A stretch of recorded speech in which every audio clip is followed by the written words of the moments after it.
नमस्कार, मैं हूं एपी लकी और आप देख रहे हैं कैपिटल न्यूज। प्रधानमंत्री शहरी आवास योजना के में अघोर आश्रम के पास जो फ्लैट बना है, जिसकी सालों से इस बात की चर्चा हो रही थी और इंतजार था कि आखिरकार वो फ्लैट किसे मिलता है। क्योंकि आमतौर पे अगर मेदिनीनगर नगर निगम की बात की जाए तो प्रधानमंत्री शहरी आवास योजना पर हमेशा से एक कलंक लगता आया है कि आवंटन में गड़बड़ी होती है। लेकिन क्या ये गड़बड़ियों के बीच इन आवास का मतलब क्या है और इसके लाभ क्या है? हमारे साथ कुछ पार्षदगण हैं और कुछ हैं जो कि इस विधानसभा को कहीं ना कहीं प्रतिनिधित्व करने के लिए, उनकी बातों को आवाज़ उठाने के लिए विधायक प्रतिनिधि राजकुमार गुप्ता और ट्विंकल जी हैं। ट्विंकल जी, क्या लगता है इस योजना का लाभ कितना कारगर होगा और कितना आवश्यक है ऐसी योजनाएं जन कल्याण में?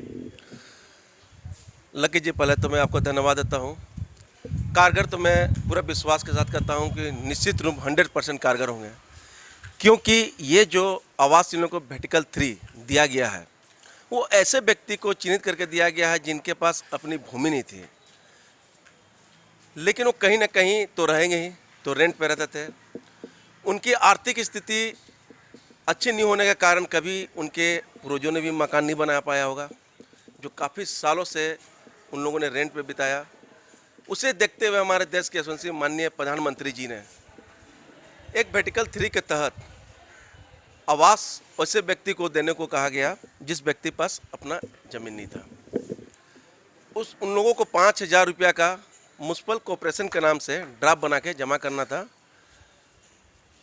अब स्थिति ये हो गई कि अभी आवास जितनी बन रही है उससे ज़्यादा फॉर्म आ चुके थे, तो इसके लिए लॉटरी सिस्टम किया गया।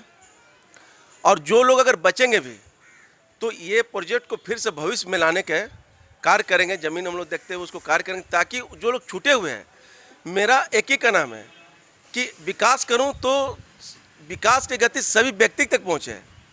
कोई उसमें अगर छूट जाता है तो उनके प्रति भी सोचना हम लोग को कर्तव्य होता है कि आखिर व्यक्ति जो छूट गया, ठीक है आज लॉटरी के माध्यम से ही छूटा, लेकिन फॉर्म तो भी भरे थे, तो उनके प्रति भी सोचना हम लोग का कर्तव्य बनता है। उनके प्रति भी सोचा जाएगा और निश्चित रूप से ही हमारे माननीय सांसद महोदय, माननीय विधायक जी, माननीय सांसद, कई लोगों की कोशिश तो होती है ना कि हाँ कम से कम उसमें हमको भी मिल जाए, ऐसी चर्चा तो होती रहती है। आप लोग के पास भी कभी कभी पैरवी आते रहता हूँ।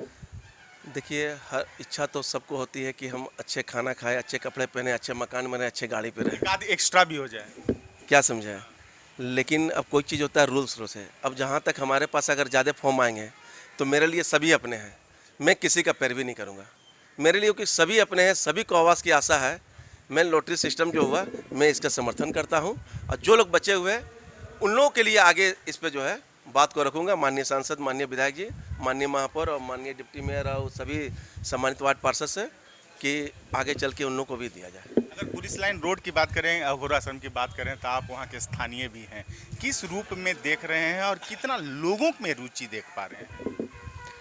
देखिए लक्की जी, सबसे पहले कैपिटल न्यूज़ और आपको, आपकी टीम को हम बधाई देते हैं कि ऐसे जब आयोजन हुआ करती है जिसमें गरीबों को, कम आय वाले वर्ग के लोगों को आवास देने की बात होती है और वहाँ पे आप आते हैं और इस तरह के सवाल पूछते हैं, तो अच्छा लगता है कि आपके माध्यम से लोगों को ये बताने में हम लोग को सहूलियत हो जाती है कि लोग जानें कि सरकार के द्वारा क्या क्या योजनाएं चल रही हैं, जिसमें वो लोग अपना भागीदारी सुनिश्चित कराएं और उसका लाभ लें।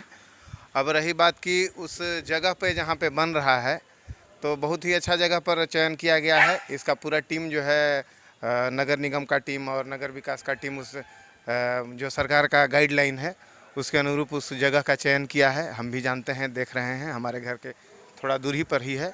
जिस जगह पर बन रहा है वो मेरा वार्ड तो नहीं पड़ता, पर सामने हम हैं और उस जगह पर हम बड़े भी हुए हैं।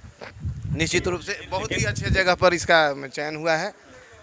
योजनाएं तो अच्छी होती हैं, लेकिन कहीं ना कहीं बातें तो आती हैं। चूँकि प्रधानमंत्री शहरी आवास योजना पर हमने भी खूब रिपोर्टिंग की है, आप भी लगातार 15 सालों से इन योजनाओं को देख रहे हैं। जो गड़बड़ियों की बात आती है, क्या लगता है कि उससे अछूता है ना वो अभियोग की योजना? देखिए, अभी जो स्थिति है उसमें जो सरकार का गाइडलाइन है, जहाँ तक हमको जानकारी है, हो सकता है कि बहुत चीज़ हमको जानकारी नहीं भी हो, लेकिन जो अभी तक हमको जानकारी है, जो सरकार द्वारा दिशा निर्देश प्राप्त है, उसी के अनुरूप ये काम हो रहा है और हम भी देख रहे हैं। मुझे अभी फ़िलहाल नहीं लगता है कि इसमें कुछ गड़बड़ी सामने आया है, और यदि भविष्य में ऐसी कुछ बात आती है तो इस पर संज्ञान हमारा बोर्ड, हमारा नगर निगम लेगी। चलिए, उम्मीद तो हम करते हैं और उम्मीद का दामन कहीं ना कहीं मेदिनीनगर नगर निगम हर रूप में थामे नजर आता है कि हाँ अब सही होगा, लेकिन बार बार कहीं ना कहीं कैपिटल न्यूज़ की स्क्रीन पर आपको दिखाई पड़ जाता है कि माहौल कहीं ना कहीं गड़बड़ है। क्या लगता है, संतुष्ट हैं इस मंच से, इन योजनाओं से और इनके शुभारंभ से? जहाँ तक संतोष और असंतोष की बात है तो आप देखे होंगे, चूँकि पूरे प्रोग्राम में आप थे। ये पूरे प्रोग्राम जो है नगर निगम पदाधिकारी और उपायुक्त पलामू का प्रोग्राम था। हम लोग सौभाग्य से हम लोगों की एक चिट्ठी आई थी कि ऐसा होने वाला है, उसमें एक भीड़ के हिस्सा हम लोग थे। और भीड़ के हिस्से के क्रम में जैसे आप पत्रकार दीर्घा में थे तो हम वैसे पार्षद दीर्घा में थे।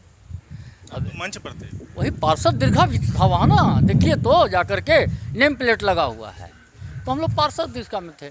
अब इस प्रोग्राम को ऑर्गेनाइज करने वाले मेयर, डिप्टी मेयर तो खैर नहीं थे, मगर हमारे नगर आयुक्त महोदय, उपायुक्त पलामू, एनडीसी साहब, अब ये कितनी पारदर्शिता और कैसे किए ये तो जवाब वो देंगे।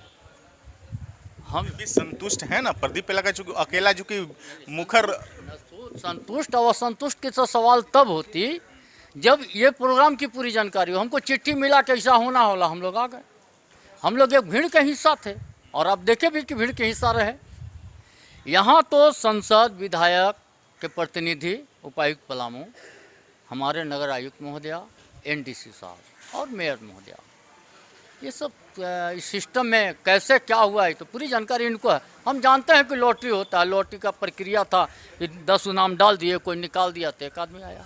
अब वो किस टाइप के क्या इलेक्ट्रॉनिक लॉटरी रहा ये तो उसकी पूरा चैनल उन्हीं लोग बताएंगे, हम लोग तो नहीं बता पाएंगे। मतलब समझ में नहीं आया कि लॉटरी कैसे हुआ ये हमको समझ से परे है, क्योंकि पहले अगर हम लोग को जानकारी होता कि इस टाइप के लॉटरी होता है तो हम बता देते कभी लॉटरी कैसे हुआ। प्रधानमंत्री शहरी आवास योजना के आवंटन को लेकर के हमेशा से कहीं न कहीं मेदिनीनगर नगर निगम विवादों में रहा है, और इस विवादों में अगर हमने पत्रकारिता की है तो आपने भी जनप्रतिनिधि की भूमिका में आप नजर आए हैं।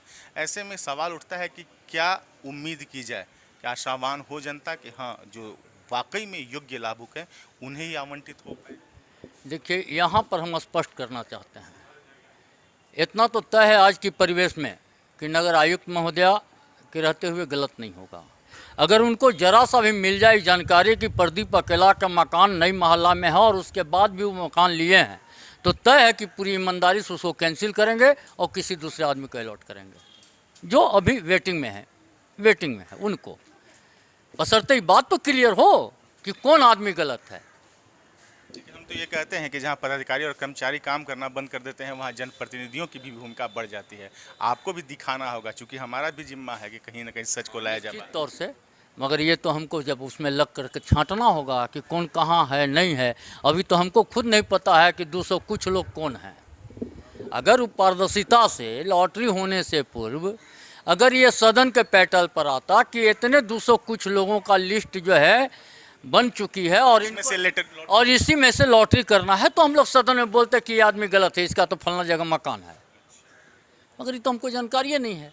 ये तो आप या तो CLD बताएंगे या सिटी मैनेजर बताएंगे जो डीलिंग कर रहे हैं, या तो हमारे पदाधिकारी सब बताएंगे, हम लोग तो बताएंगे नहीं। कोई देखिए, खास बात यही है कि कहीं ना कहीं ये इस तरह की योजनाओं सरकार के जो उद्देश्य होते हैं वो उद्देश्य बड़े होते हैं, विस्तारित होते हैं और कहीं कहीं जन कल्याणकारी भी होते हैं, लेकिन उनके पीछे एक नकारात्मकता का बोध नज़र आता है। उसमें कहीं ना कहीं कई तरह की बातें सामने नज़र आने लगती हैं।